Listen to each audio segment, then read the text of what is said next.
ભાઈ મશીન ચલાવવું બહુ ઇઝી છે. આ સેટિંગ રોલના અપડાઉનનું છે, આ સેટિંગ સુપડીના અપડાઉનનું છે. બરાબર, ચાલો હરીશભાઈ, જો આ પ્લેન જાય છે અને આ ગમ થઈને નીકળે.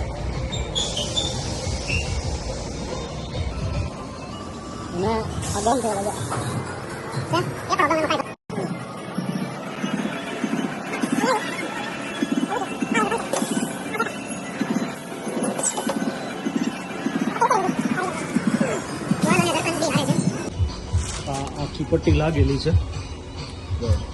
હરીશભાઈ બતાવો તો. ચોંટવામાં કેમિકલ બેમિકલ બધું સ્ટાન્ડર્ડ આવે આપણે, એમાં કાંઈ ઘટે નહીં. વલ અને જરકન બંને સાથે તમારે ચોળી લેવાની છૂટ. જો ગમે એમ કરો તમારે, જો ડિઝાઇન વિખાય નહીં, તમારે કમ્પ્લીટ રહે છે. હરીશભાઈ